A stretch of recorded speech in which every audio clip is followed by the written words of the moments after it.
that was not a large applause. Start again.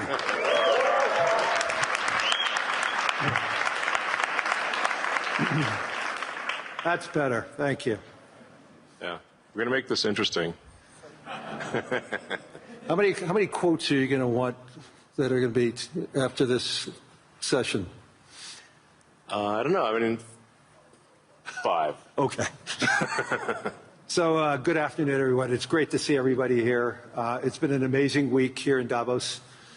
Hopefully everybody saw that we are having conversations here. Hopefully everybody agrees. There are some conversations that we may disagree. There's many conversations that we may have agreed.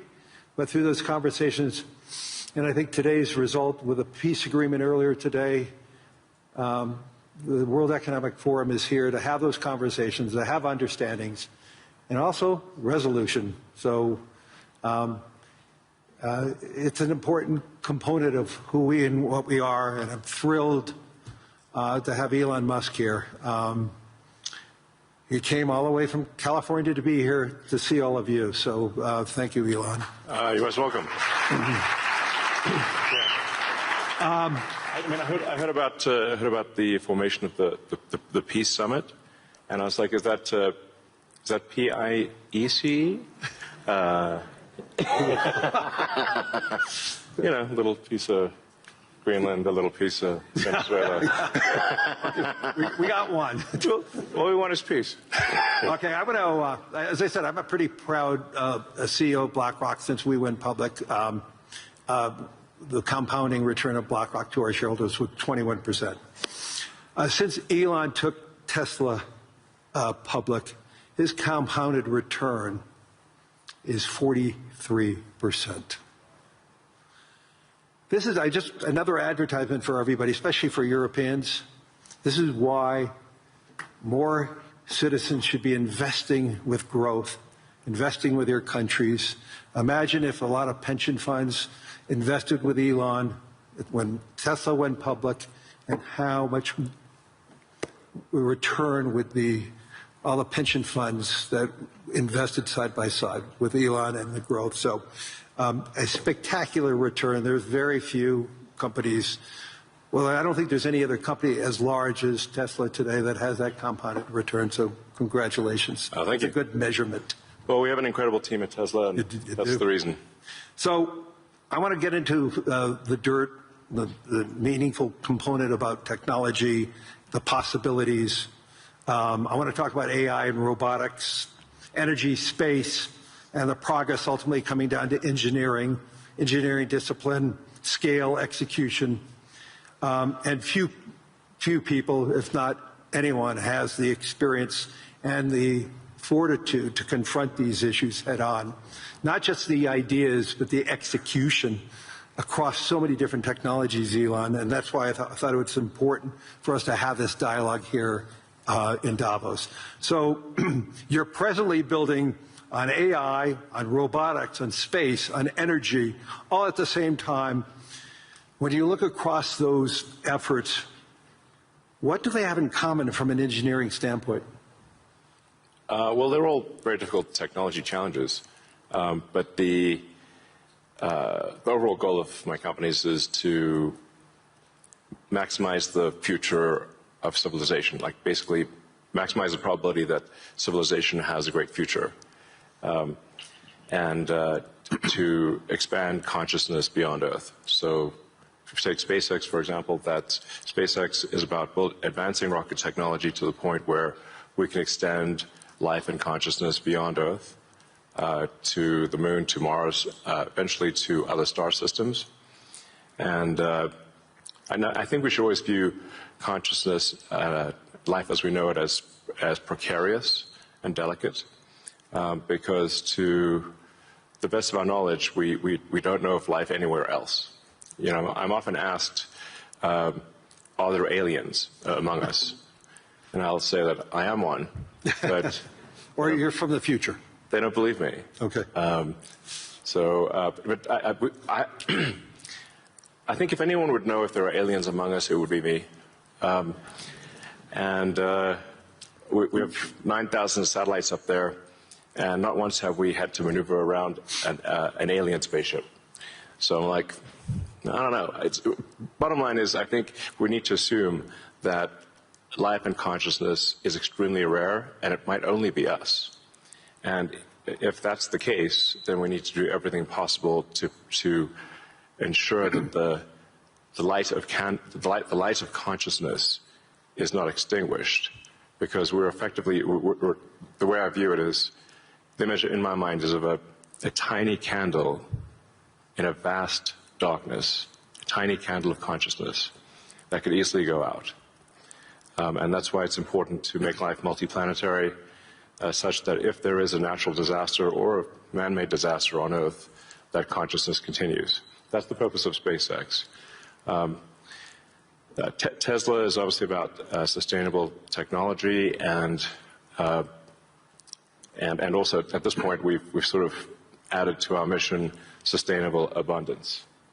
So with robotics and AI,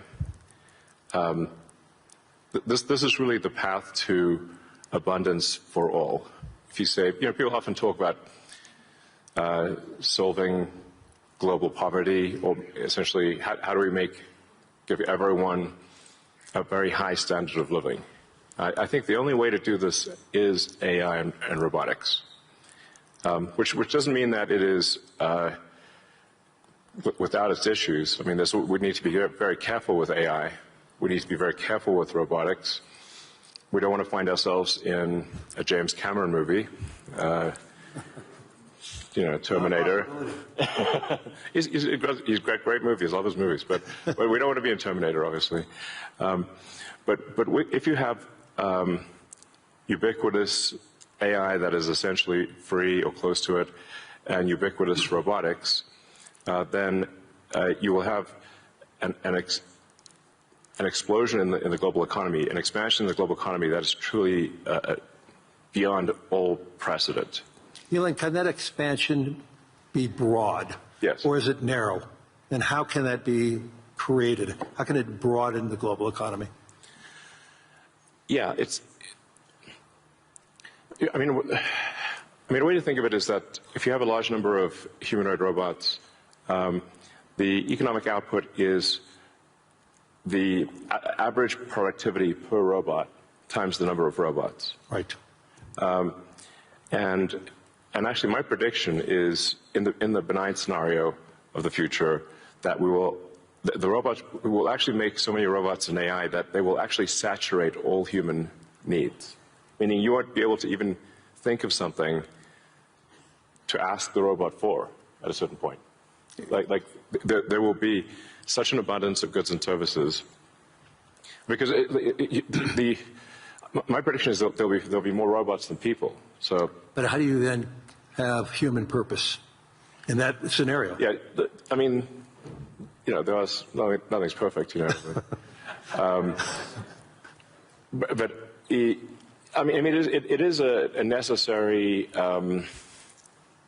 Like, you can't have both. You can't have work that has to be done and amazing abundance for all. Because if it's work that has to be done, then you and only some people can do it, then you can't have abundance. Then it's narrow. Yes, narrow. Yeah. Exactly. So, but if you have billions of humanoid robots, and I think there will be, I think everyone on Earth is going to have one and going to want one, because who wouldn't want a robot to, assuming it's very safe, watch over your kids, take care of your pet. If you have elderly parents, a lot of friends of mine have said they have elderly parents. It's very difficult to take care of them. Expensive. Yeah, it's expensive, and there just aren't enough people to take care of there aren't enough young people to take care of the old people. Right. So if you had a robot that could take care of and protect an elderly parent, I think that would be great. That would be an amazing thing to have. I think we will have those things. So, overall, I'm very optimistic about the future. I think we're headed for a future of amazing abundance, which is very cool. and definitely we are in the most interesting time in history. I think there's a more interesting time in history. So. Can you and I reverse aging in this new history, or are we going to see it? I haven't put much time into the aging stuff. I do think it is a very solvable problem. Like you can, I think when we figure out what causes aging, I think we'll find it's incredibly obvious. It's not a subtle thing. The reason I say it's not a subtle thing is because all the cells in your body, with some pretty much age at the same rate. Good. I've never seen someone with an old left arm and a young right arm ever in my life. So why is that?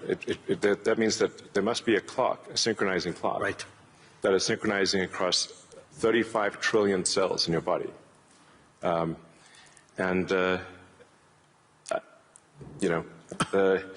There is some benefit to death, by the way. It's like there's a reason why we don't actually have a longer lifespan, because if people do live forever for a very long time, I think there's some risk of an ossification of society, of things just getting kind of locked in place, it just may become stultifying, just not lack vibrancy. But that said, do I think we'll figure out ways to extend life and maybe even reverse aging? I think that's highly likely. I'm looking forward to that. Yeah. In the future that you talk about, the AI models, autonomous machines, rockets, depends on massive increases in compute, massive increases in energy, expensive energy, manufacturing scale. What are the bottlenecks to get there? And then, once again, with all that expenditures, again, how can we make sure that it's broad and not narrow?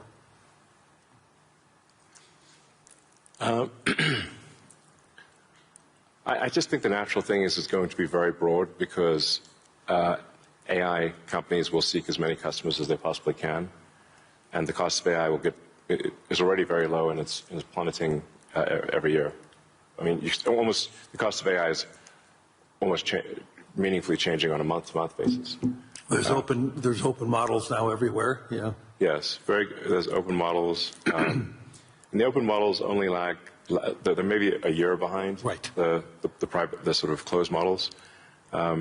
So I think the AI companies will seek as many customers as possible, which means they'll provide AI to the world. But the cost of getting to there, the compute, the chips, the fab, the powering, that to me, what are the those are a huge. The limiting factor. Yeah, I think the limiting factor for AI deployment is fundamentally electrical power. It's just right. It's energy. Yeah. I mean, we're seeing the rate of AI chip production increase exponentially, but the rate of electricity being brought online is 3%, 4% a year. Yeah. Max. Yeah. It's clear that we're very soon, maybe even later this year, we'll be producing more chips than we can turn on. Except for China. China's growth in electricity is tremendous. They're building 100 gigawatts of nuclear as we speak. Actually, solar is the biggest thing in China. So I believe China's production capacity on solar is 1,500 gigawatts a year, and they're deploying over 1,000 gigawatts a year of solar. Now, for continuous solar load, you divide that by roughly, 4 or 5. Call it that's around 250 gigawatts of steady state power paired with batteries. And that's a very big number. That's half of the average power usage in the U.S. Right. So U.S. power usage on average is 500 gigawatts.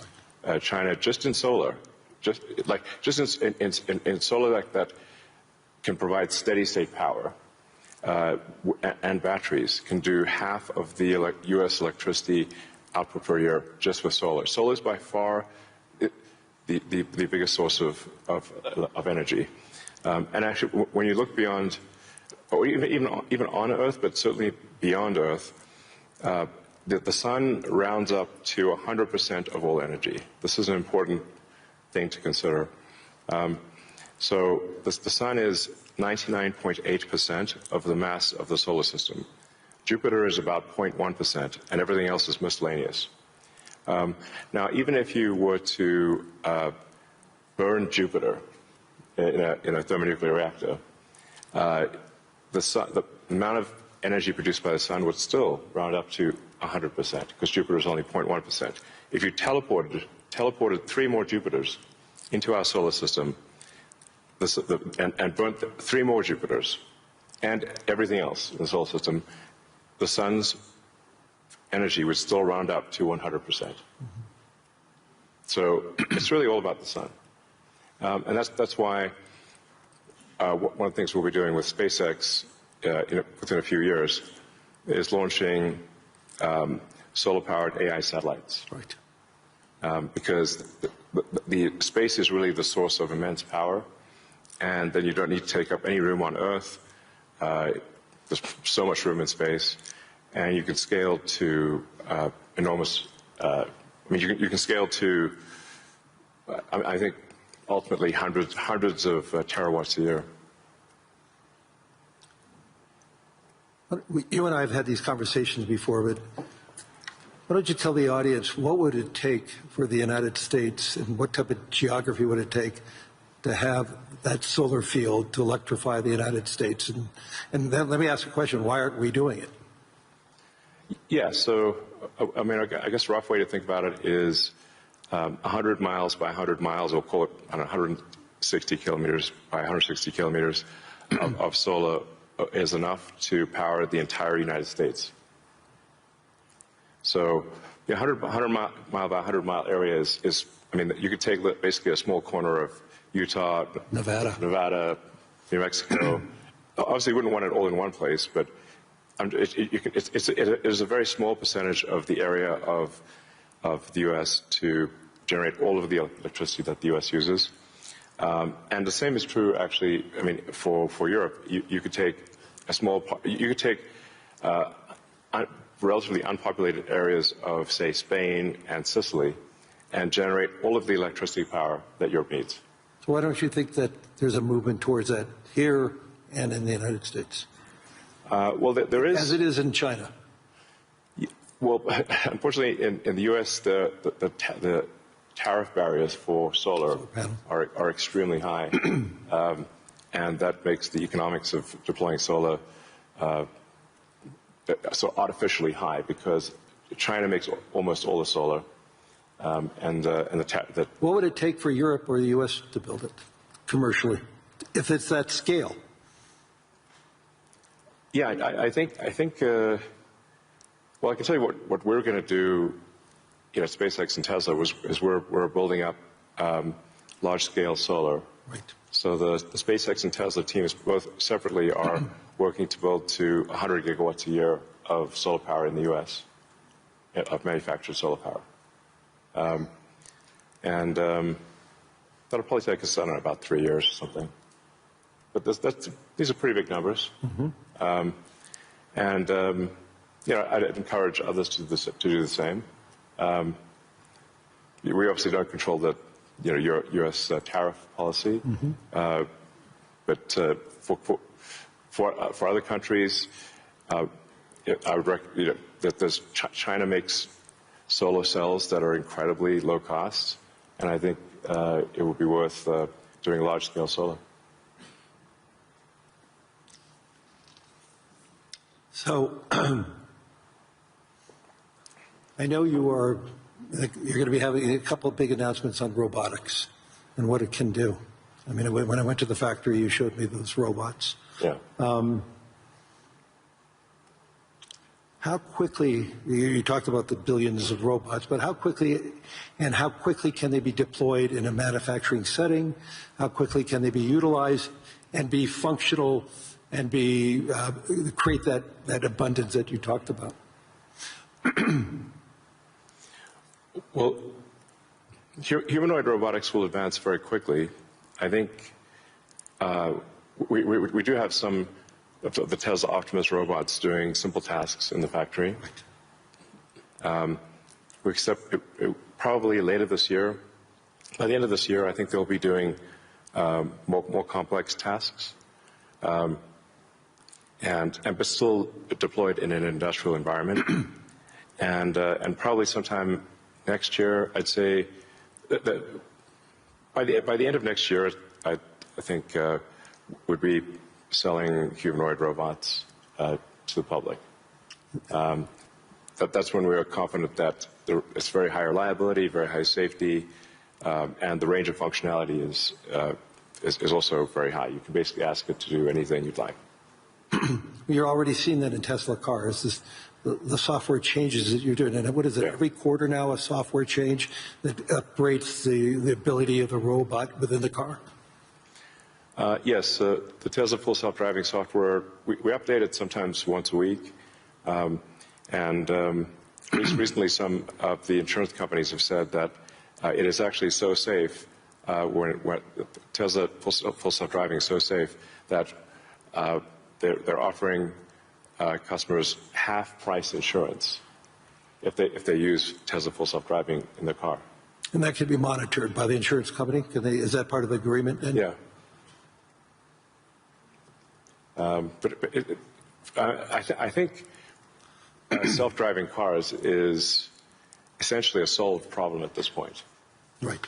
And Tesla's rolled out a sort of robotaxi service in a few cities, and right. will be very, very widespread by the end of this year within the U.S. And then we hope to get supervised full self-driving approval in Europe, hopefully next month. Really that quickly? Yeah, and then maybe a similar timing for China, hopefully. I want to move to space because historically space is very capital intensive. It has historically been done by governments. Obviously SpaceX changed the whole model. But we've seen it slow to scale, and now I'm starting to see it ramping up in what you're doing and other things. Talk to us about the automation and AI, how it's changing the economics in building and preparing for us in operating in space. Sure. Well, the key breakthrough the major breakthrough that SpaceX is hoping to achieve this year is full reusability. So no one has ever achieved full reusability of a rocket, which is very important for the cost of access to space. We've achieved partial reusability with Falcon 9 by landing the boost stage. We've now landed the boost stage over 500 times.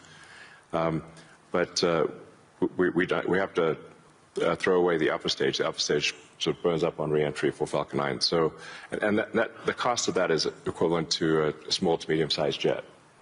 So, but with Starship, which is a giant rocket, it's the largest flying machine ever made. That's a rocket that you're using for the idea of going to Mars, right? Yeah, Mars and the Moon, as well as for high-volume satellite stuff. So, Starship. Hopefully this year we should prove full reusability for Starship, which will be a profound invention because the cost of access to space will drop by a factor of 100 when you achieve full reusability. Right. It's the same sort of economic difference that you would expect between, say, a reusable aircraft and a non-reusable aircraft. Like if you have to throw your aircraft away after every flight, that would be a very expensive flight. But if you only have to refuel, then it's the cost of the fuel. And so that's really the fundamental breakthrough that gets the cost of access to space, we think, below the cost of freight on aircraft. So, you know, under $100 a pound type of thing easily. Wow. So it makes putting large satellites into space very low, very cheap. And then when you have solar in space, you get 5 times more effectiveness, maybe even more than that, than solar on the ground, because it's always sunny. It's cold. It's always sunny, so you don't have a day-night cycle or seasonality or weather, and you get about 30% more power in space because you don't have atmospheric attenuation of the power. Right. The net effect is solar is 5 times more. Any given solar panel will do 5 times more energy in space than on the ground. Is there any capacity in doing that and then taking that power and bringing it back to Earth? Is there any way of doing that, or you're just taking that power and utilizing it for the needs, like building AI data centers in space? I think the case, it's a no-brainer for building solar-powered AI data centers in space, because as you mentioned, it's also very cold in space. If you're in the shadow, then it's very cold in space, just 3 degrees Kelvin. So you just have solar panels facing the sun, and then a radiator that's pointed away from the sun, so it has no sun incidence, and then it's just cooling. It's a very efficient cooling system. So net effect is that the lowest cost place to put AI will be space, and that'll be true within 2 years, maybe 3 at the latest. Wow. So looking 10 or 20 years out, how would you describe success with AI or space technology, and where do you see it? Are you more certain what's going to happen in the next 3 years, or 5 or 10? I don't know what's going to happen in 10 years, but the rate at which AI is progressing, I think we might have AI that is smarter than any human by the end of this year, and I would say no later than next year. Wow. And then probably by 2030 or 2031, call it 5 years from now, AI will be smarter than all of humanity collectively. We only have a number of minutes left, but I want to humanize you for a second. So there's no speculation that you're joke about peace. Right. I would frame this question by, you're the most successful entrepreneur, industrialist in the 21st century, maybe beyond. I want to really get this. What inspired you? Who's inspired you? What was the foundation of your curiosity? And importantly, was there an aha moment, an epiphany at any time in your life and career? Well, as a kid, I read a lot of science fiction, sci-fi, fantasy books. Yeah, we talked about that. And comic books, and I always liked technology. I didn't expect to be where I am today. This seems incredibly implausible. But I was inspired by reading about books about the future, about science fiction, and I guess I want to make science fiction not fiction forever. At some point, turn science fiction to science fact, we want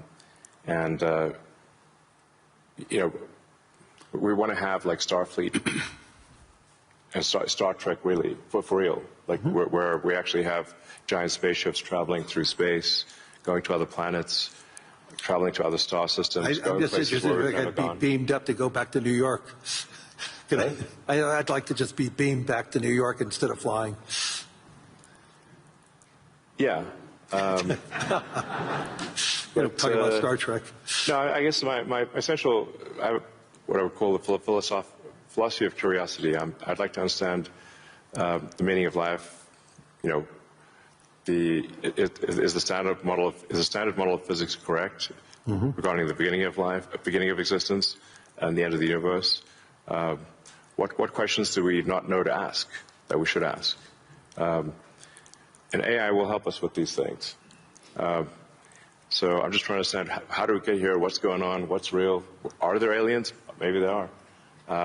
And if we've got spaceships that are traveling to other star systems, we may encounter aliens, or we may find many long-dead alien civilizations. But I just want to know what's going on. I'm curious about the universe, and that's my philosophy. Do you see yourself ever going to Mars in your lifetime? Yeah, I mean, I would say like, That's a long commitment. I've been asked. Isn't that 3 years each way? It's 6 months. 6 months, that's all it is? Yeah, 6 months, but the planets only align every 2 years. Okay. So, yeah, I've been asked a few times, like, do I want to, die on Mars? And I'm like, yes, but just not on impact.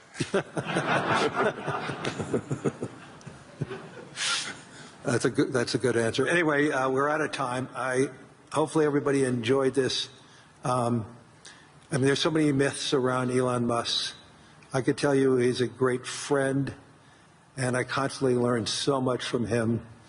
And I'm totally inspired by what he has done. I've been inspired who he is, and I'm totally inspired by his vision of the future. And I don't think it's such a bad future, and I agree with his optimism. So, Elon, thank you. Any last words? Well, I think my last words would be, I would encourage everyone to be optimistic and excited about the future. Good. And generally, I think for quality of life, it is actually better to err on the side of being an optimist and wrong rather than a pessimist and right. On that note.